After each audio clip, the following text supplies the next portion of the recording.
I'm back. I lived. I was gonna actually just go to bed. I left that message in chat and I was ready to go to bed. But I hate leaving a story unfinished. Right? Like, it sucks. It's sad. I don't want to do that. So I got my shit back together. I put everything back up again. In like a rush. And I'm like, I'm gonna finish this story tonight. And I don't think my response to Noggin Nod's message went through. But I said that, yeah, it is like absolutely crazy, the kind of stuff that happens in school these days. And I feel bad for the younger generations that will have to probably go through more bullshit with everything going on. I'm glad I'm not in school anymore, frankly. But I regret people who have to deal with that. But yeah, I wanted to finish the story because because I have to. Because it would bug me seeing Bell Knight. So I'm gonna hope my internet doesn't go down again. If it goes down again, that will be the end. I will just give up and go to bed. But I didn't want to give up.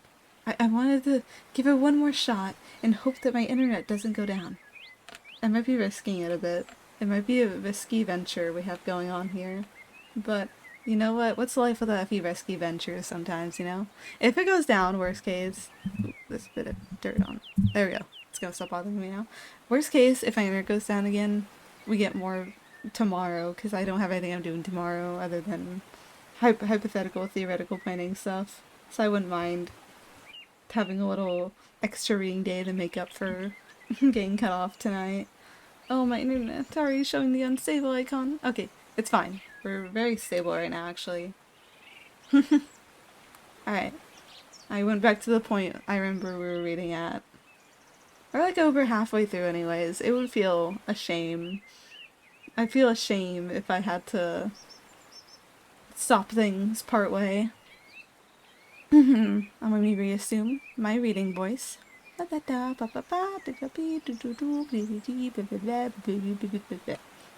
go. I'm ready. I'm ready. A stage had been set in the ballroom of the changing seasons. It was a good stage. Deep and wide, its edges masked with purple curtaining. Some floors are better suited for the dance, and the stage floor here had been specially constructed. I tested it against the sole of my foot. I felt the boards spring back, the curving tension of the wood. I could be a prisoner and still admire the craft. Given the apparent weight of the occasion, we had been granted early access to the ballroom. It is better to rehearse within the space, to meter out one's steps upon the stage, to draw the barriers between the seen and the concealed. The ballroom of the changing seasons was the most splendid reception room that Winter's End possessed. We were not alone within it. The frescoed walls were concealed behind busy scaffolds. The orchestral section was a mess of activity, and there was a constant stream of chairs, tables, antiquities, and decorations of every kind. Teacher was asleep in his seat, and the rehearsal was in slow collapse. My focus drifted from him and fell upon a tradesman at a far door. I will never truly know whether it was him that set the bomb. All I know is that he was a small man, and scared, in a uniform that did not seem to fit. He had a package in his hands, and he was fussing over it. He was connecting it to wires that lay in heaps along the floor and concealing it in a rat nest tangle that had been pushed under a low table. It is possible that it had something to do with the speaker system. It may have been some piece of fusing or an amplifier for a light. All I know is that I did nothing, said nothing, raised no alarm. How could I, through the mouth that they had granted me? Maybe that was the moment Okare's rebellion began. 4 hours later, while the entrees were being cleared, and we were starting on our fourth routine, the ballroom exploded. Phew! It was snowing. I was not used to snow. I was accustomed to carefully maintained homeostasis, heating panels and lit fireplaces in the greater rooms of state. Glow orbs reflected in stained glass windows. I stumbled to my feet, and for a moment I was a foal again. A blank creature, lost, weak-legged, Man, this poor creature. Been through way too much in such a tiny ass lifespan. The wreck of the ballroom splintered all around me. The wall depicting autumn had entirely disappeared. There was only rubble, stained napkins, broken bottles, and crumpled paper bodies. I could hear voices, see a stagger of white ghosts, figures enveloped in plaster and dust. I could only distinguish my fellows by their silence. The snow nuzzled at the folds and seams of my body. I watched it die and melt against my skin. Gardens stretched before me. Autumn's wall was blown away and exposed painstaking topiary, low granite pass. The snow fell as I had seen it fall behind glass, but now it penetrated into the heated heart of winter's end. I took a step towards the portal. Above me, a fresh cliff edge formed in plaster and crumbled away. As it fell, it intermingled with the snow, formed a pale particulate on the surface of my skin. I clambered over a pile of dark and shattered beams. There was a cry from somewhere far away, and I ignored it. My hand slipped down between the last of the beams, and I fell into a fresh collapse. I braced myself against what I took to be a lump of fallen masonry. The edges of it were soft and spongy. My fingers brushed against the burnished whorl of a coat button. I gathered myself to my feet. I stood at the catastrophe's edge, and I felt the night air cascade around me, and I looked down at the ruptured, vacant body of the doorman. Oh, that's how the doorman died. I see now. It's making sense. I thought of Cerulean then. I thought of more besides. So many memories, so many lives. The doorman had been there for each of them. His were the hands around so many throats. I remembered choking out. I remembered agony.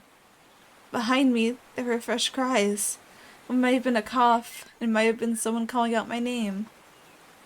I stepped over the doorman's body and onto freshly upturned soil. And once again, the world was a little larger than I had assumed.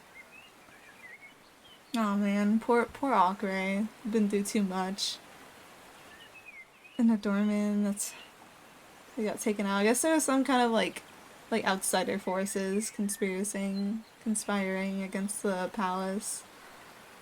Wind is different beyond the palace grounds. There was no symmetry to it, no order. There was no calligraphy to the hedgerows, and there were barely trees of any kind. They have no fish ponds and no ornamental bridges. The land is dense packed with ice. Vast stretches are deserted, conquered by the frost.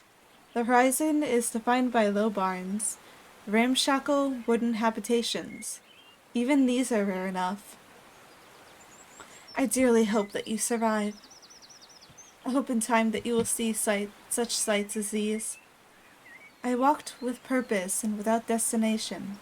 All directions were the same for me. Every road led away from winter's end. I passed the frozen hours of the night and marveled as the sun arose. In my escape, I had hurried past the glow orbs of the palace grounds. There were heat and there were lights, but there was a coolness to them, a light liquidy to the substance of the rays. The sun was distant, and its warmth was insincere. It had failed the people and the land. All the same, I had not realized the vivid colors of its rise, the glow of it cresting over barren hills, the softness and the gold. I stood transfixed as the sun's light radiated across my synthetic limbs, and I tried to think of any word that described it other than ochre. Standing there, I must have cast long shadows. I was a monument where before there had been none. I merited investigation. It took some time for me to recognize the two short bundles that stamped their way across the field toward me as children. I had seen children only occasionally before, never clothed like this. Thick ladles had made barrels of them, broad trunks protruded by stubby, unarticulated limbs. I wondered what would happen if they fell, if they would stand or simply roll away. As they came closer, a sliver of face became visible in each, behind the hoods and the woolen masking. "See," said one with some satisfaction. "It isn't the scarecrow. It's a person, obviously. The other only sighed at that. I bent down toward them and did my best to smile. The arms flattened to their sides, and what little I could see of their faces paled. I made an apology with my hands. "Do you think," said the first of them. "She's a mayfly," said the other. "A real dancing mayfly from the palace." Oh, that's what they're called, mayflies. Interesting. I attempted a gesture, tried to fail to suggest that I was not from the palace. Not at all. I had never even heard of a palace, and possibly not of dancing either. "Yes, you are," said the bundle in retort. "It's okay. We don't like the palace, do we?" The first was desperate now for some advantage. "She can't be," it said. "The mayflies were years ago," Mum said. "Years and years, Anne." "And they're mayflies, stupid. They'd all be dead." "Then they must have been given some new ones," the second bundle, wearily. "'Cause that's a mayfly. She looks just like the stories." The first of them gave me a suspicious look. I still remained to be convinced. "I suppose," it said, with all the gravity it could, "you want to come and meet our Mum?" I insisted on waiting outside Children's Home. In a certain light, I was monstrous. I did not wish to impose. The children's names were Passia and Elion, and the time I spent with them, I very nearly worked out which was which. Identicals, twins, maybe. Maybe just like if you don't see that many, it's hard to tell them apart. Their mother was towed outside by eager hands. She had left some task undone. She did not wish to stand around outside in the cold, for the sake of imagination. "Oh," she said, when it was apparent I was real.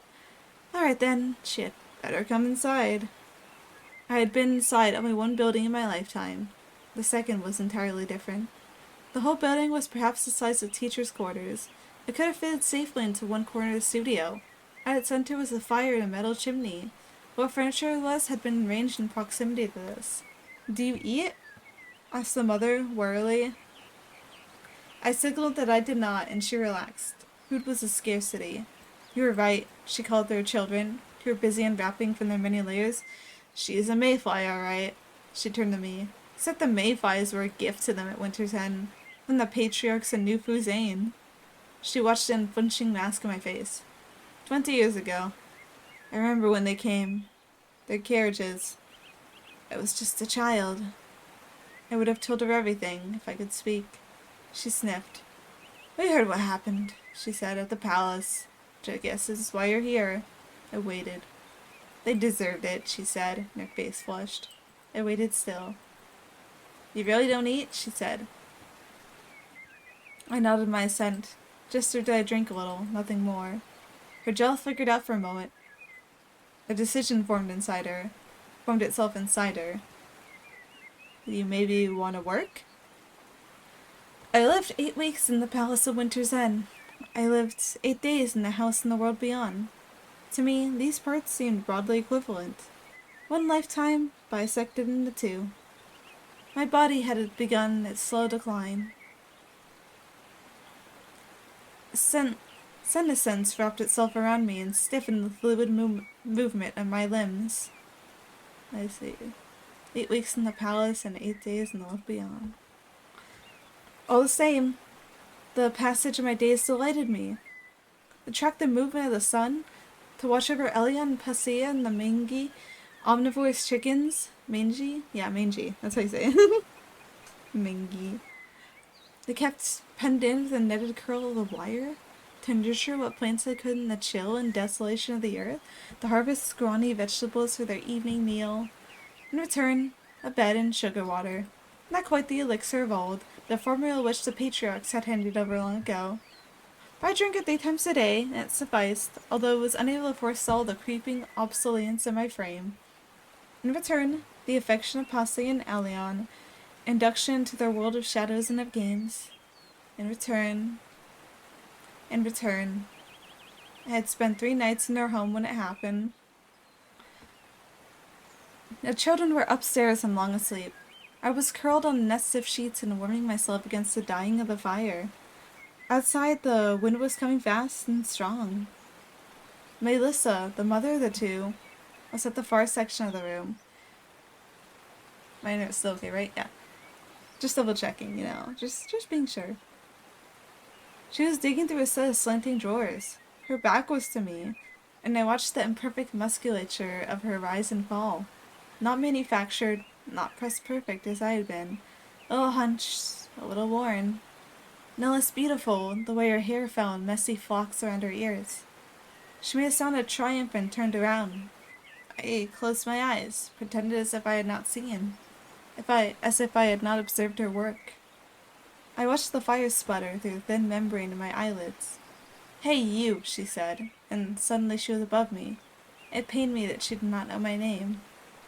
I sat up, mirrored her pose. Two figures bounced on her knees, coiled in a blanket bed. Her eyes were raking over my face, the detail of it, the design.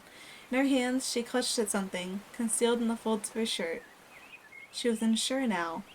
That was something new. "I've had an idea," she said, and showed me. My eyes would have widened then, I'm sure of that. "It might hurt," she said. We both knew that this was true. The fire was getting very low. The room was constricting down. It was me and her, and heat and fear and nothing else. No sound, no space. I nodded. I wanted it to happen. With one hand, she reached out for my face. Oh, she's gonna cut open the lips, isn't she? Brushed her thumbnail along the edges of my sealed mouth. I exhaled. With her other hand, she lifted the paper knife. I let a Thomas Pendragon at his desk, opening mail in a darkened room, while all around the dance whirled on. "And do her this," Melissa said, and she slipped the knife between my lips, so kindly, and opened me up to the rest of the world. Aw, yay! Oko gets to speak! I'm so happy for her. Aw. These 8 days really changed her. Such a short time can mean so much. My first words were rough things, jagged and abrupt. Much as my first words here to you. I took the speech quickly. I had heard so much of it before. My brain had fitted itself to the patterns long ago. Now it was uncorked, unsealed. The words spilled out of me. I told Melissa everything. I told her of my dreams, the phantom tread of dances I had never learned. I told her that the dreams had not been dreams, and that I understood. We were mayflies. We would never die. We were one flesh, and we were divided. I told her that I wished to end it all. Melissa told me things in turn. She gave to me the history of Winter's End, as I have given it to you. Before, I had not quite understood why it was an outsider would conspire as I did, why they might set a bomb and watch a ballroom burn. After all, they did not suffer as I had suffered. Melissa taught me that this world had suffered for generations, since long before the patriarchs had made a gift of all their kin. A child passed by and said, "What about the disaster engine? Isn't that why they did it?" Melissa rolled her eyes at that and told me the legend all the same. It was a good story. When it was done, they did not ask if it was true. The hope trembled out of them without the need for speech. "Perhaps," I said, "to keep that hope alive." I spoke other words, too. I spun fresh nonsense for her children. Stories of Grand Dukes and Austrian Countesses, and all the guests at Winter's End had housed. How they might demand a second ice cream when their first was gone. How they might trip mid-dance and overturn their petticoats.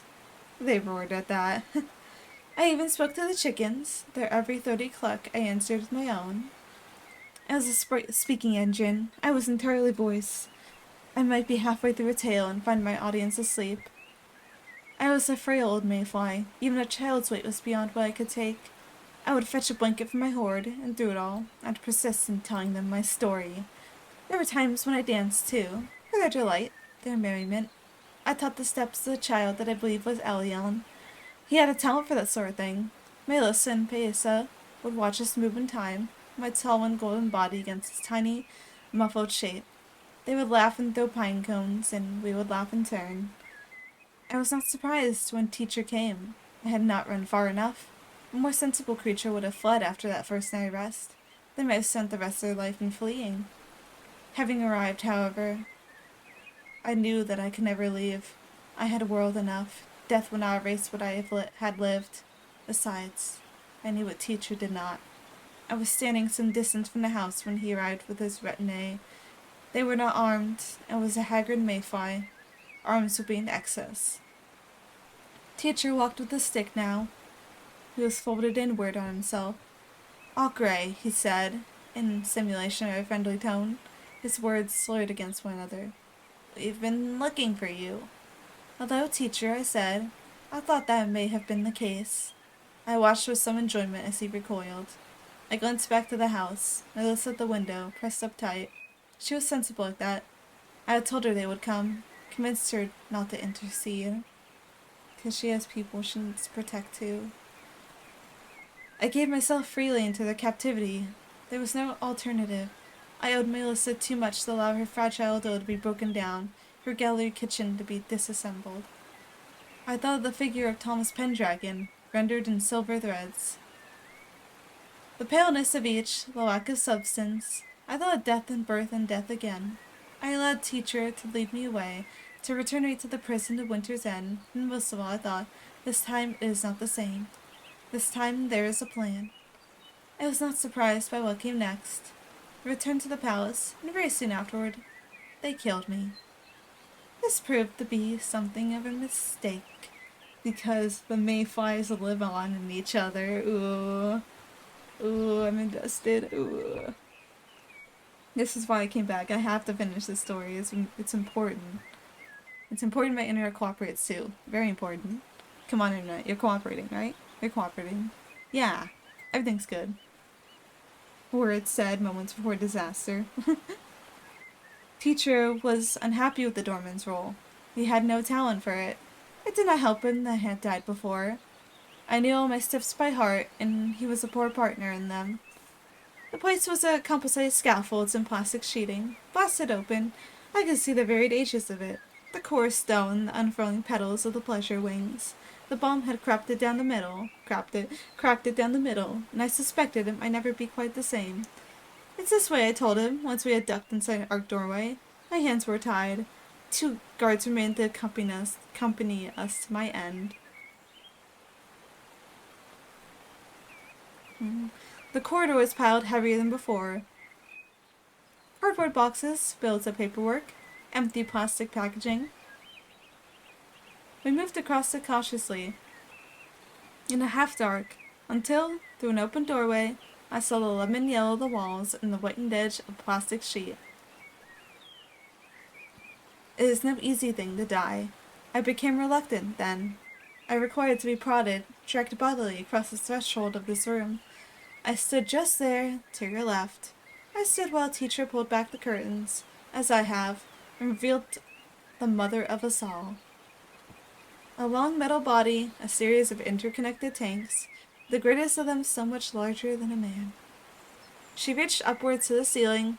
She tapered off in the colored wires that dispersed themselves among the rafters. One end of her was tools. It was creation. Here the raw material of us was compiled, printed out into one shape, one mind.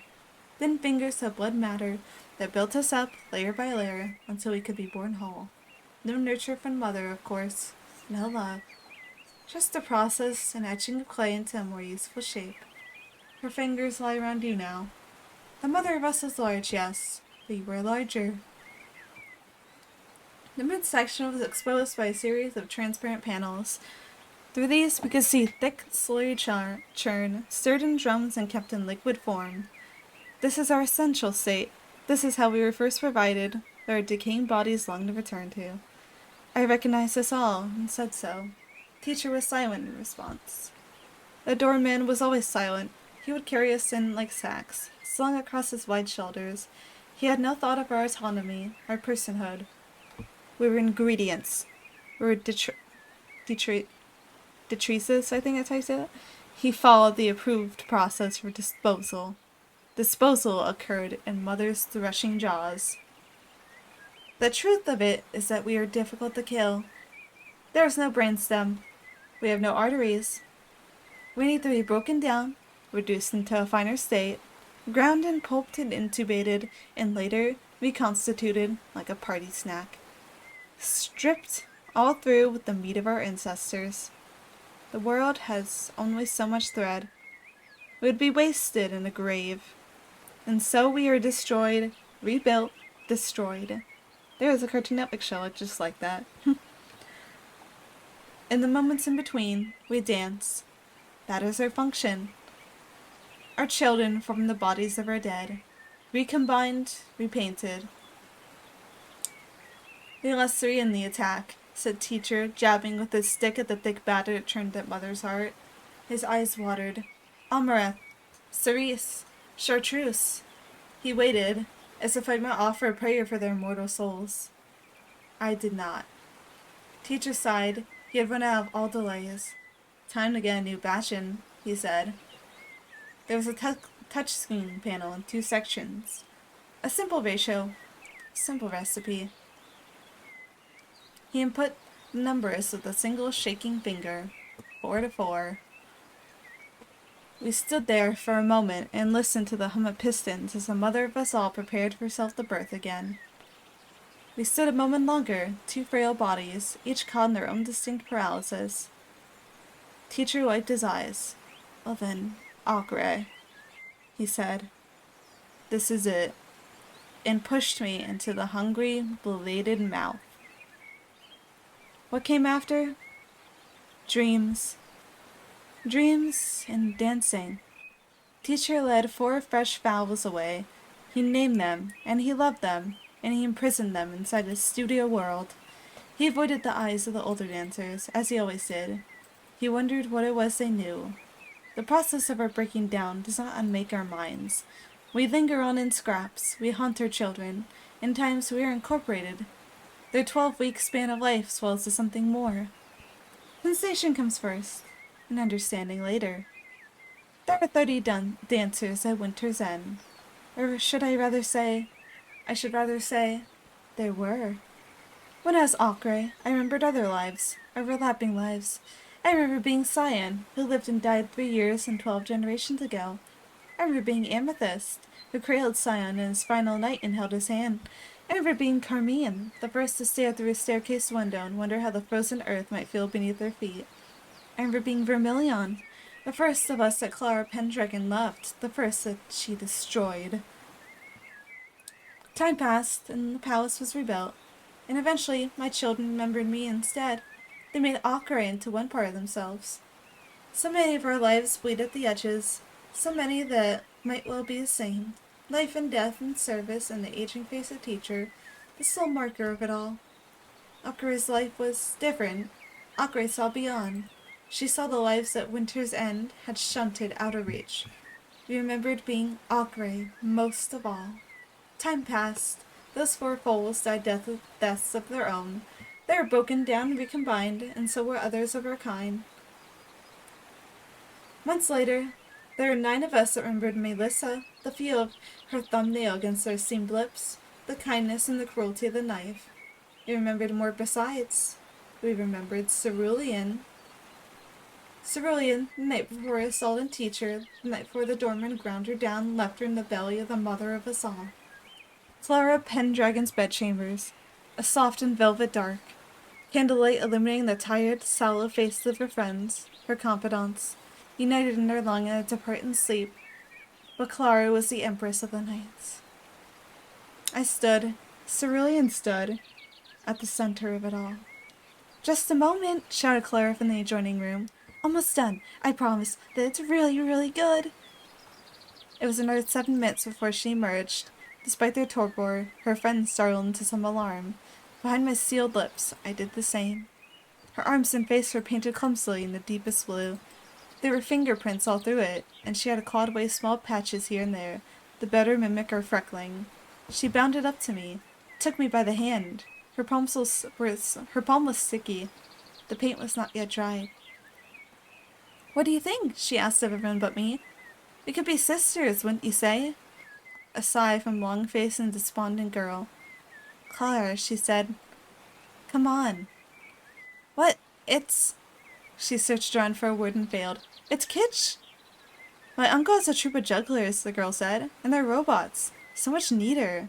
Yes, it's morbid. Keeping them alive." Clara boggled her eyes at that. The room drew breath in cautionary response.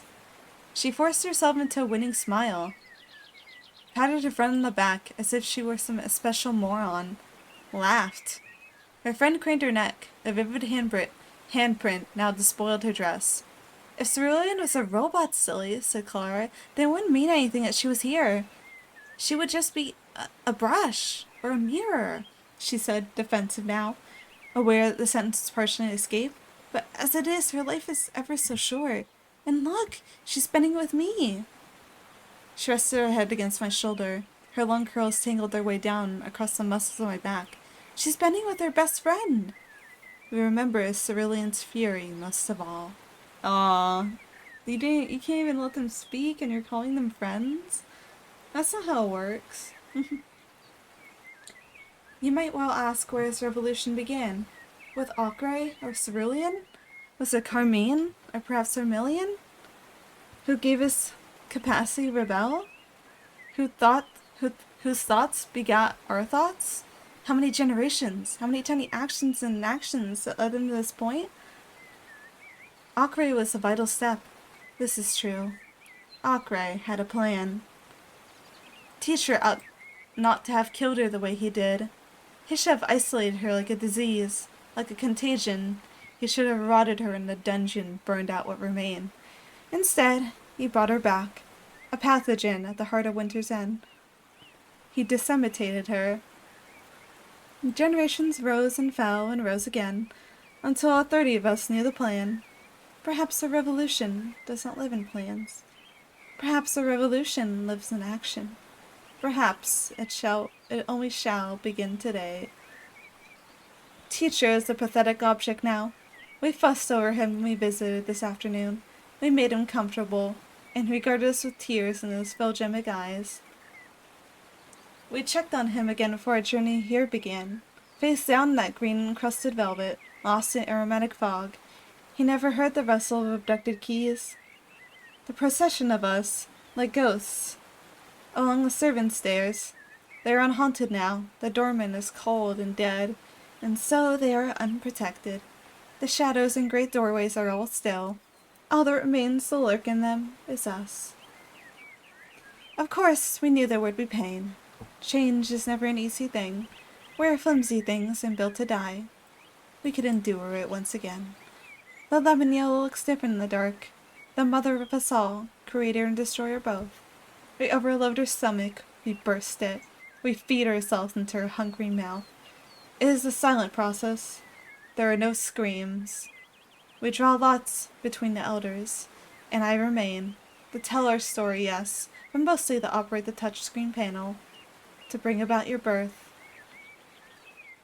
29-1. The mother of us all, illuminated with warning lights. A query. Was I very sure? Through her panel, I watched the pulp of us turn about our middle guts. Yes, I was very sure. The paleness of silver threads, the fray, the weakness of them all. Together they had rigidity. Together they formed a man. And so you were born, my beautiful ogre. You were born, and alas, we were one flesh, one mind. Something vast, something strong enough to tear through the thin paper of this world. You were built from your parents, as I was. Your mighty arms, your broad back, the muscles and the strength of you, each fiber of them woven and hardened and born again, so that you might live a better life than theirs. All they ask is that you bring this palace down. We are teacher's livelihood, Thomas's possession, Clara's love. Kill them, and you might see the world beyond. Spare them, and you will be hunted. You'll live forever in the shadow of their reclamation. Kill them, and bring their castle to its end. There is strength enough in you to break walls, to shatter pillars. When you stand alone in the wreckage of it all, think of Melissa and her children and the story that she told. She told Ocre of a disaster engine, an ancient, awful machine that breathed frost and smog. A machine that kept this land a prisoner beneath winter's leash. We hear things in the banquets and the bedchambers, and the endless arterial palace hallways. It does not hurt to tell your secrets on Mayfly. I will tell you Ocre could not tell Melissa, and all that time, There had never been one whisper of such a device. It may exist. I hope it does. Sometimes a land is unlucky twice over. Some things the revolution cannot change. All the same, you must promise me you will look. And after that, Elan and Paisa will remember Akre, I think. They will know that once a paper woman came to stay. I must apologize, my child. I do not know if you will endure. You are the first of your kind, as I am the last of mine. We were mayflies. Our biology supported only a brief span. Perhaps we will have more. So much more mass. So much more hardy. Perhaps you'll have less. Time up, I think. The choice remains yours. I cannot make you kill. I cannot make your mind for you. You are newly born. Your memories are but shadows on a wall. So much of you loves Teacher still. So much of all of us love that man. But Teacher does not expect you like this. Thomas and Clara do not expect you like this. You may love them, but they will kill you for it. I merely offer you the chance to strike first. And if you do, promise me one more thing. If you live long enough, you'll dance upon their graves. In being born, you shattered the mother of us all. So much the better. Whatever follows, this shall be the end of us. We will have peace in that. From the ruptured glass of her paneling, I retrieved the single shard. With it, I remade myself, as Melissa did the Akre all that time ago. I dug across the steaming of my mouth and gave you words. And now my role is done. This body too is in decay. In this life, I was coral when I was anything at all. In truth, I longed to be part of you. It hurt me more that I remained. You were one flesh, and I remained divided in perpetuity, a feather out of place. Mother's teeth are broken now. You might have a long life ahead of you, but I do not. My life was longer than I could have wished, and I have reached the very end. I wonder how death will feel outside her jaws. I look forward to finding out. Perhaps when the time comes, you will help me. It is so very difficult for us to die. Let me be the fourth in time. Let me be the final person that you kill.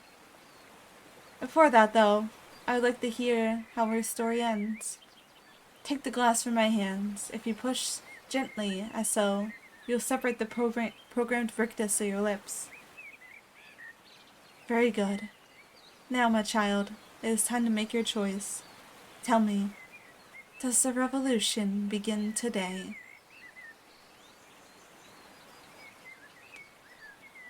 That was really good. That was really good. I was absorbed. I generally that was so good. Very interesting world built. Corrupt palace and little creatures they make eventually turn against them through all the little cruelties. Yes, they have everything they could want, but do they really have everything they could want?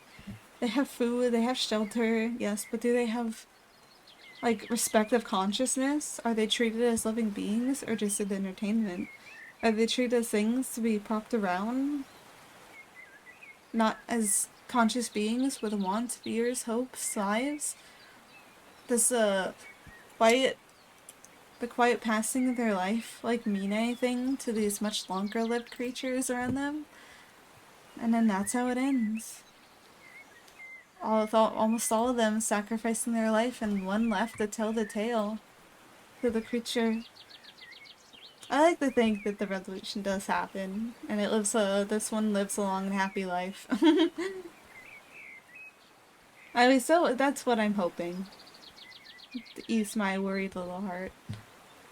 But yeah, we finished it. But I keep streaming. Okay. I guess I could go find somebody to harass right now. Let me see, who else is doing reading?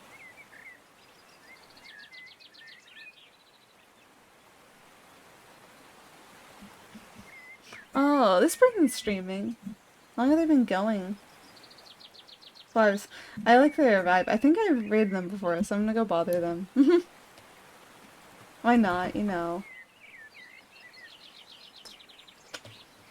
It's been like a solid, basically 3 hours, if you don't count when I My internet died for like half an hour. But yeah, this was a nice like web reading Wednesday, and I'm glad I came back to finish it because I would have felt very sad if I just didn't finish the story. Hopefully next time there will not. Let me oh, yeah, like over here. Okay, hopefully next time there won't be any interruptions. 'Cause that was, internet maintenance. Sometimes they just shut things off, and there's much you can do about that. But I came back. It's okay.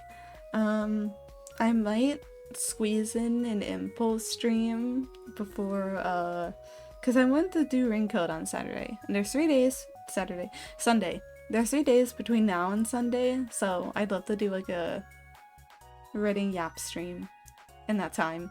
We'll see though. We'll see. We'll see. I am not promising anything because I might be like tired after work on those days because it's like our busiest days, and I gotta self-care. I gotta self-care. Again, I can't push myself.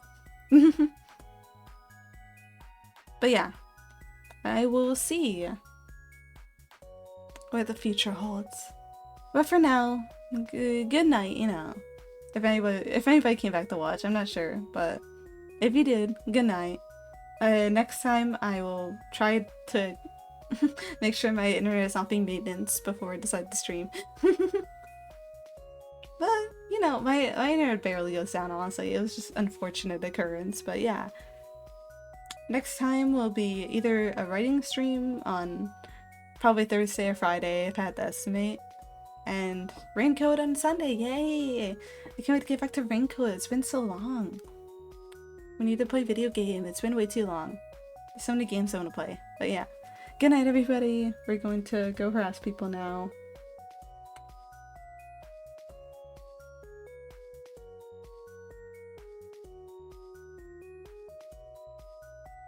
Bye bye, bye bye, bye bye, bye bye, bye bye, bye bye, bye bye, bye bye, bye bye, bye bye, bye bye. Okay.